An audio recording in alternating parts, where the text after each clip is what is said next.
Hi friends, welcome back. Welcome to Tamil crypto tech. நான் உங்கள் கோகுல்நாத். நேற்று விஜயகாந்த் அவர் இறந்து போயிட்டாரு. உண்மையிலே ஒரு தமிழ்நாட்டுக்கே இது ஒரு பேர் இழப்பு தான். சின்ன வயசுலேருந்து அவர் படத்தை பார்த்து நான் வளர்ந்துருக்கேன். வாஞ்சிநாதர், ரமணா, அப்புறம் நரசிம்மா. ஸோ இந்த மாதிரி படத்தை பார்த்து நான் வளர்ந்துருக்கேன். உண்மையிலே ஒரு நல்ல மனுஷன். ஆத்மா சாந்தி அடையட்டும். ஓகே, இப்போ நான் வீடியோக்குள்ளே போகலாம். நம்ம நேற்று நைட்டு கிரிப்டோ இண்டஸ்ட்ரியே ஒரு ஒரு பெரிய பேனிக் ஆயிடுச்சு. நான் 9-10 மணிக்கெல்லாம் பார்த்தா ஒரு பெரிய ஒரு பேனிக். இன்டர்நெட் எக்ஸ்சேஞ்ச் மூட போறாங்க அப்படின்னு சொல்லி ஒரு பெரிய பேனிக் ஆயிடுச்சு. என்னன்னு பார்ப்போம். நம்ம இந்த நியூஸை பாருங்க. India to block URLs of 9 exchanges including Binance அப்படின்னு சொல்லி ஒரு ஒரு நியூஸ் ஒரு பேனிக் ஆயிடுச்சு. ஸோ இப்போ இந்த இந்த வீடியோட தம்ப்நெயில் பார்த்தீங்களா, photo to panic it's very serious அப்படின்னு நான் போட்டிருந்தேன்ல. போட்டோன்னே உங்களுக்கு அந்த அந்த ஒரு பேனிக் மேக் ஆச்சுல. இந்த பேனிக்கை மேக் பண்ண தான் இங்கே ட்ரை பண்ணிட்டு இருக்காங்க. ஸோ என்னன்னு கேட்டால் இது ஒரு சப்ப மேட்ரு. ஒன்றுமே கிடையாது. இந்த மாதிரி ஃபினான்ஷியல் இன்டெலிஜென்ஸ் யூனிட் இந்தியான்னு ஒன்று இருக்கு. அது இந்தியாவோட மினிஸ்ட்ரி ஆஃப் ஐடி கீழே வர ஒரு ஒரு அமைப்பு, நேஷனல் ஏஜென்சி. அவங்க இந்த மாதிரி பணம் எங்கே போகுது, அன்வான்டா மணி எங்கேயாச்சும் போகுதா, அந்த மாதிரி ப்ராக்ரஸ் பண்ணி அவங்க பார்க்குற அமைப்பு. ஸோ அதில் என்ன சொல்கிறாங்க கேட்டால் அந்த அமைப்பு இன்டர்நேஷனல் எக்ஸ்சேஞ்ச் எதுவுமே எங்கள் கூட லைசன்ஸ் வாங்காமல் ரிஜிஸ்டர் பண்ணாமல் யூஸ் பண்ணுறாங்க. அது இல்லீகலு. ஸோ அதில் பினான்ஸு, கூகாயின், ஹோபி, கேட்டடைவோ, பிட்ரெக்ஸு, பிட்டாமி இந்த மாதிரி 9 எக்ஸ்சேஞ்ச் அவங்க சொல்கிறாங்க. இந்த எக்ஸ்சேஞ்ச் எல்லாத்தையுமே மினிஸ்ட்ரி ஆஃப் ஃபினான்ஸ் பேன் பண்ணணும்.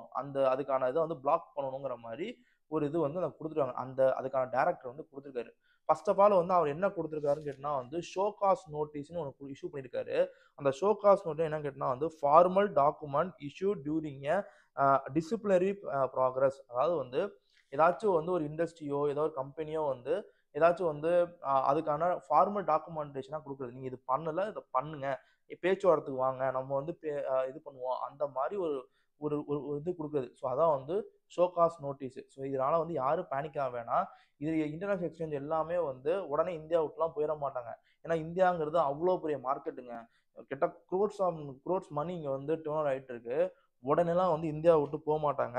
அது மட்டும் இல்லாமல் எஃப்ஐஓ இருக்குல்ல, ஃபினான்ஷியல் இன்டெலிஜென்ஸ் யூனிட், உடனே நாங்கள் பேன் பண்ண போகிறோம், பிளாக் பண்ண போகிறோம்னு சொல்கிறாங்க. ஆனால் அவங்க பேச்சுவார்த்தைக்கு வந்தாங்கன்னா ஸோ இந்த மாதிரி நீங்கள் பண்ணுங்க அப்படின்னு சொல்லி கூடிய சீக்கிரமே இது பிரச்சனை சால்வ் ஆகிடும். அது மட்டும் இல்லாமல் இந்த வருஷம் மார்ச் மாதத்துலேருந்து இந்தியன் கவர்மெண்ட் ஒரு ஆர்டர் இஷ்யூ பண்ணாங்க. இந்தியாவுக்குள்ள எந்த எக்ஸ்சேஞ்ச் அவங்க ப்ரைவேட் ஆஃப்ஷோர் ஆன்ஷோர் எந்த ஒரு சர்வீஸ் ப்ரொவைட் பண்ணாலும் எங்களுக்கு கீழே வரணும், எங்களுக்கு கீழே லைசன்ஸ் வாங்க, இதெல்லாம் ரிஜிஸ்டர் பண்ணுங்க. அந்த மாதிரி மார்ச் மாதமே கவர்மெண்ட் ஒரு ஒரு இது கொடுத்தாங்க. ஆனால் இந்த மாதிரி 9 எக்ஸ்சேஞ்ச் இதை கேட்கல போல.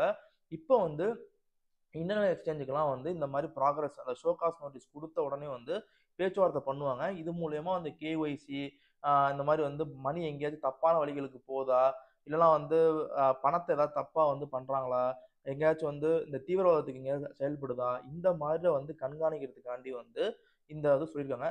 கூடிய சீக்கிரமே இந்த ப்ராப்ளம் சால்வ் ஆகிடும். இது என்னையை பொறுத்த வரைக்கும் இது குட் நியூஸ் தான். ஏன்னா இப்போதைக்கு ஒரு பேனிக் இருக்குல்ல, அதை ஒரு ஒரு ஒரு ஒரு கண்ட்ரோலாக கொண்டு சீக்கிரமா அது சால்வ் ஆகிடும். இதனால யாரும் இதனால பேனிக் ஆக வேண்டாம். இது ஒரு பெரிய இஷ்யூவே கிடையாது. நீங்க உடனே மாத்திரம் அதை மாத்திரம் இதை மாத்திரம்லாம் ஒன்றும் எதுக்குமே நீங்க பேனிக் ஆகாதீங்க. கூடிய சீக்கிரமே இது சரியாயிடும். ஸோ எப்படிப்பா நீ சொல்றேன்னு கேட்டா இதே மாதிரி தான் 2018 இந்தியன் எக்ஸ்சேஞ்ச் நாங்கள் பேன் பண்றோம், ஒண்ணுமே பண்ண முடியாது அப்படி இப்படின்னு சொல்லி வேர்ல்டே பெரிய லெவலில் பண்ணாங்க. இதான் நடந்துச்சா?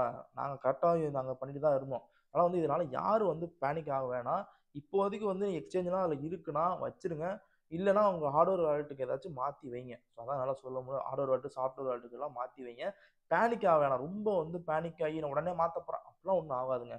உடனேலாம் அதை பேன் பண்ணி தூக்கி போட்டு அப்படிலாம் பண்ண மாட்டாங்க. அதுக்கான டைமிங் கொடுப்பாங்க, பேச்சுவார்த்தைக்கு வருவாங்க, எல்லாம் நடந்து முடிக்கும். கண்டிப்பாக இன்னது பேச்சுவார்த்தை ஸ்டார்ட் ஆகிக்கும். ஆனால் யாரும் பேனிக் ஆக வேண்டாம். ஸோ இதான் என்னால் சொல்ல முடியும். முக்கியமாக இன்னொரு 2வது ஒரு நியூஸ் இருக்குது. ஏன்னா இதை இன்டர்கனெக்ட் பண்ணி பாருங்க. போன மாதம் பிளாக் ராக் அம்பானி கூட ஒரு மீட்டப் அரேஞ்ச் பண்ணாரு. மேபி அம்பானி கூட இந்த நியூஸுக்கான புள்ளியா இருக்கலாம். Chances are there. பார்த்துக்கோ. ஒருவேளை இருக்குமோ இருக்குமோ ஒருவேளை இருக்குமோ இருக்குமோ. ஓகே, இதை நீங்கள் உங்களுக்கு என்ன புரியுதுன்னு சொல்லி கீழே கமெண்ட் பண்ணுங்க. இந்த வீடியோ பிடிச்சா லைக் பண்ணுங்க, ஷேர் பண்ணுங்க, தமிழ் கிரிப்டோவை சப்ஸ்கிரைப் பண்ணுங்க. விஜயகாந்த் அவர்களுக்கு உண்மையிலே ஒரு ஆழ்ந்த இரங்கல்கள். பை.